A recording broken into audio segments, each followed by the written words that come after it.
Hello friends, Jennifer Pearson here, Thistle Gypsy, and I had the good fortune of being provided with a gift of the Greenwood Tarot, the precursor or original to the Wildwood Tarot. And I won't go into all of that, but I decided I'm not going to do a walkthrough, I'm not going to do a deck interview, I'm not going to do any of that. You can look up Greenwood Tarot. There have been people who've done comparison videos and all kinds of things.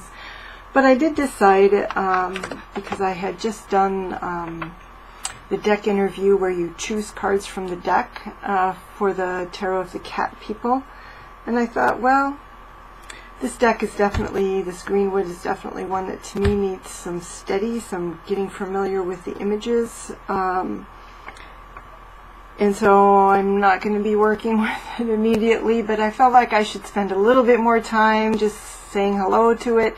So I decided to also attempt the same kind of deck interview with this deck, which is having a list of categories, and then you choose cards from the deck that would fit that category for you.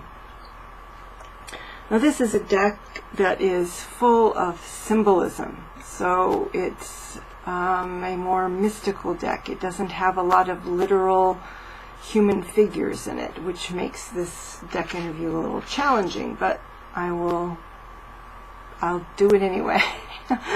My inner fool just forges ahead. Alright, so the first one, again, because there are so few actual human images, it says choose a card that looks like you. And so it's this extra card called the Storyteller. Close enough. I'm not that brown. At least not anymore. Oh. And I don't have, this person has green eyes, but at least has brown hair. His face is kind of round like mine. So there you go. Soul cards. I don't usually choose an abstract card for this, but I decided to do this. I'm not that keen on their one card that is horses, but this works for me. These two different horses. I like all the colors in here, the colors of the rainbow, the balance. So this is my soul card in this deck. And then home representations. This was almost a soul card for me with the otters on it and the waterfall coming out there. But this is supposed to choose a card that is a representation of home. So I would choose this and this. And even, I think even more this. Something about this waterfall. I think this might be my favorite card in the whole deck at this point, at any rate. I love that. I could be there. That could be my home, just by that waterfall. Divine Masculine, again, challenges because of the lack of figures, but here I would say this as the kind of a masculine guide or teacher. And we'll give this with all those phallic stones and the Canunos, or however you say that name, there in the middle will go with him. But it does feel very abstract. It actually doesn't feel strongly masculine to me. The one card that is kind of strongly masculine doesn't strike me as divine masculine. It's the shamanistic card in here, and it just doesn't work for me. Because again, it's too removed kind of from everyday life for me to be, even though it's divine masculine, I think of it as being divine masculine. It could be present, embodied in the everyday. So, divine feminine. Well, we didn't quite get a woman. We got a woman with a panther head. I don't know, maybe it's the cup, maybe it's the cat, I don't know, but she's my divine feminine. My first divine feminine. Then there's this dancer. I really like this as potentially divine feminine. And I also actually like this Eight of Stones. This as Divine Feminine, as the provider and worker. And we have what looks like a Venus of Willendorf kind of figure here. But I just like this notion of Divine Feminine as staying the course, keeping things stable and providing. Alright, so scary cards. So I find this card weird. I don't know if scary is the right word, but this whole woman whose lower body is the serpent. I don't know. Oh, that's a little gross. Now there is supposed to be somebody transitioning there, kind of a dead person crossing over, but that doesn't, it's so, again, so abstract. It isn't that. It's that woman with the weird body that gets me. I love herons, so it's not the heron. So these are more like, there aren't really scary cards in here, but there are kind of some creepy cards. Or I guess the word scary wouldn't be appropriate, maybe disturbing cards. So I find that mildly disturbing. This, of course, is just what it is. But, you know, I'm not going to lie, I find it disturbing. This half-rotted skull of something. I'm not sure what. And this almost more because it's intended to be scary. And that looks sort of like a throat down in there.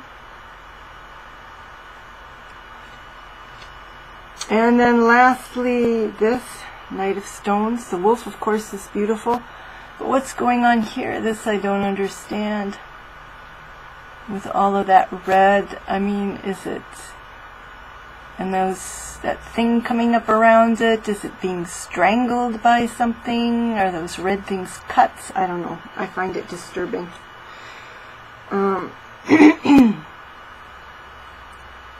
Next, cards that represent friends. The Wren friends. Has a different meaning for me, but Wren. Cheerful little wrens. I would take this person as a friend.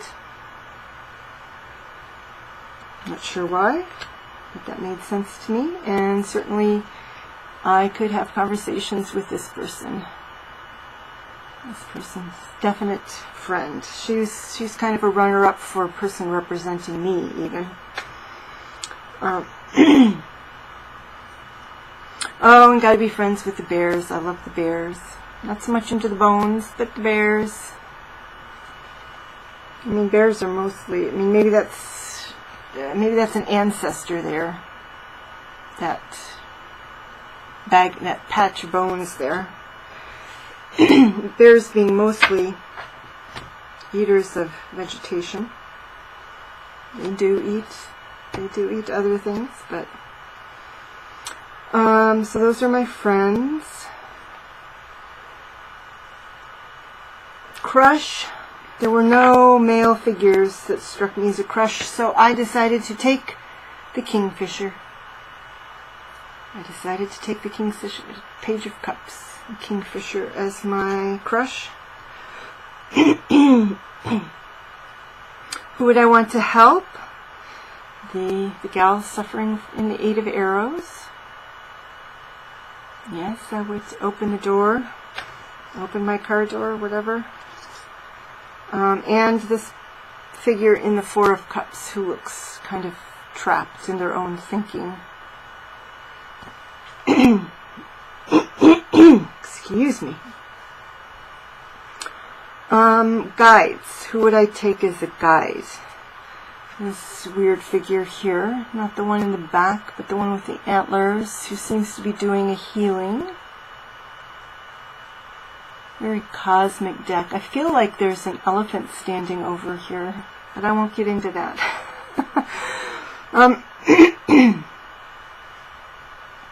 So yes, I would take, I don't know that guide is the right word. Teacher might be the right word. I would take the advice of this person. I would take the woman. I take that to be a woman, not a man. helping the child learn. I would take advice from that person. I could also see having that person as a friend. And I could take this person as a guide, and there is a person in there. If you look closely, if I can get some light in here without getting it being glare. There's a woman's face right there in front of the wand. So she's kind of part of the owl or wearing the owl. I'm not sure which. She's got an owl in her head. This is the High Priestess in this card, or excuse me, in this deck. It's called the Seer. So I would take her as a guide. And I couldn't find any funny cards. This, which I just showed you, this is as close as I could come to a funny card. I do find it a little bit amusing. The big skull, this is the Seven of Cups. The big skull there. And I think of, when I see that, I think, well, this is our cup, right? Our head is our cup, our skull. But there are all kinds of cups all around too, and some of the traditional images like that. I don't know if that's a fern frond or what it is. No snakes. In any case, that I find a little bit amusing. I suppose I'm supposed to find it a little bit scary, but I find it a little bit amusing. And I thought it was interesting that this is it's clearly a very spiritual, shamanic type of a deck that doesn't have a sense of humor. So if somebody else sees humor in this deck that I'm missing, feel free to let me know and say, Jennifer, how could you have missed X? That surely is intended to be humorous, but I really wasn't seeing it. So, if the person, I'm not going to say who got this, who gave this to me in case she gets a bunch of other people wanting it. She can out herself in the comments if she wants, but I will thank her for this beautiful deck. It is a beautiful, I feel like it's a very spiritual deck, a very shamanic deck, and I will enjoy exploring it. But it is an exploration. It is not, it's not a casual use, at least I don't think it will be for me, kind of a deck, at least not until I get to know it. Maybe after I get to know it, it will speak to me more readily, more easily, to be used for readings for other people. But it's got to get in line. I'm afraid it's got to get in line with a bunch of other decks that are waiting for serious exploration. All right, everybody, there was my initial interview exploration, playing around with the Greenwood Tarot. Take care, everybody. Bye-bye.